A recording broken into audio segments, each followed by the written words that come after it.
And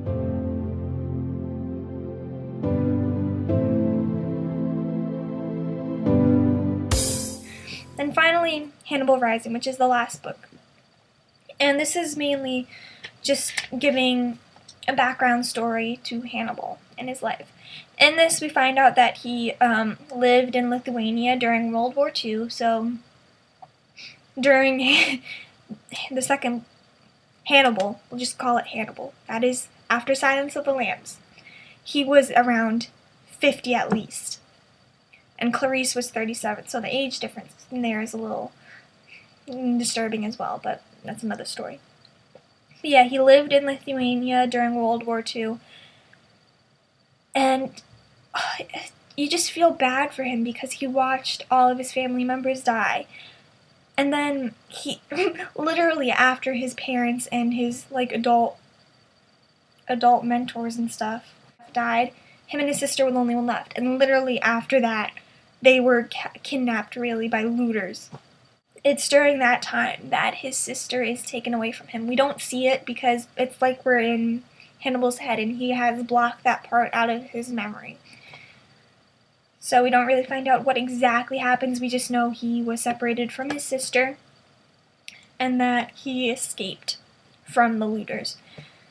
And so he was sent to an orphanage, which was kind of a low blow because the orphanage was in his family's castle, which was taken over by some, I don't know if it was the Germans, I don't know if it was the Russians, but some kind of people. It was taken over. And so he has to live there in his family home that was completely, destroyed of its former beauty. And he's living there with awful, headmasters and mentors and stuff. And it would just, I can imagine how much of a low blow that would be. And during this time, he's mute because I guess, what he had been through the war was so traumatic, and what happened with the looters and stuff was so traumatic that he became mute. But then he still has nightmares and screams during the night, so he's not entirely mute. He just, there's a psychological reason behind his being mute.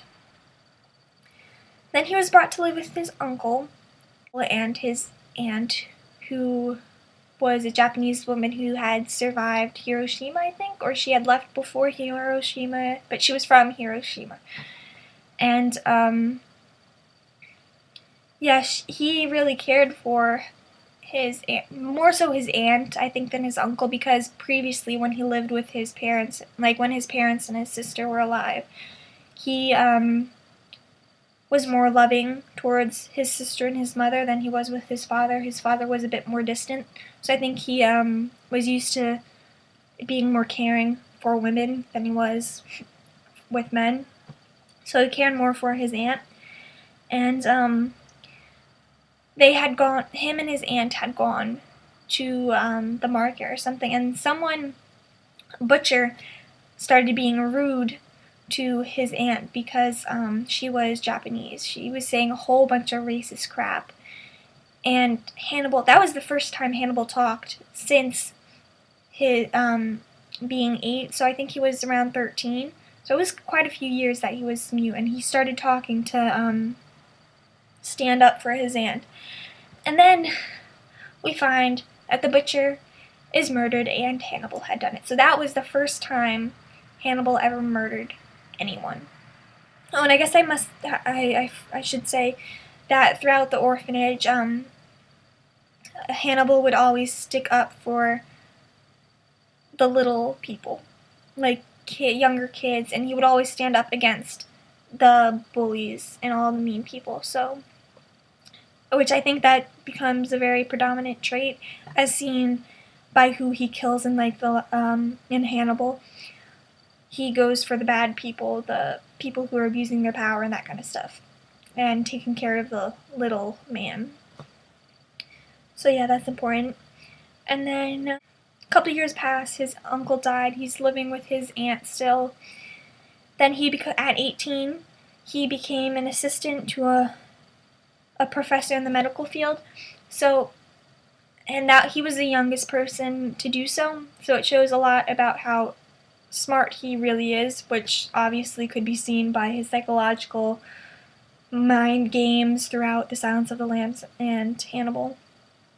So this just furthers that, and it shows that he did have work with dead bodies, or he was knowledgeable about dead bodies because he did work with them at age 18. Because I think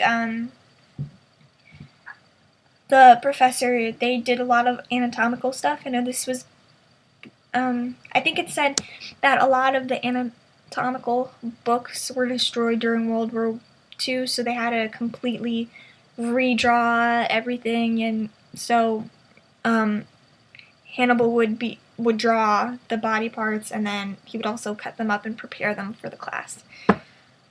So yeah, and then during this time, he finds all the looters who had kidnapped him and his sister in Lithuania. He finds all of them, kills all of them, and just a lot of death. That's basically it. This book was mostly about Hannibal trying to remember what exactly happened during that blank space of time after him and his sister were kidnapped, and then when he was saved and brought to the orphanage. And also to get revenge on the people who caused all that tragic stuff to happen. And another thing which is shown throughout these 3 books, which I find interesting, and it's not really related to any of the other stuff, and it's not really, I don't think, a big part of the books, but just Hannibal says he has a memory palace. And I probably wouldn't have known what it was if I hadn't watched the BBC Sherlock. I forget the name of the character who had a mind palace, because he had told Watson's wife, Mary, I think. It's been a while since I watched the show, but he told her that he had information stored in his palace, like that would incriminate her, and that was why she had been an undercover person, why she needed to get close to Sherlock or something. I don't remember exactly, but he had a memory palace, or a palace, and it was just in his mind. I remember that part. It was funny because Sherlock expected to go into a room with a whole bunch of like files and stuff, and it was just a room with just white walls and one chair in the middle. He was like, and the dude was like, "Yep, this is my palace. It's all in here." And that's exactly what Hannibal is able to do. He's able to remember so much by walking through his memory palace. And I just find that really interesting. I wish there was a way I could figure out to do that, but again, I don't think I'm smart enough to do that. No.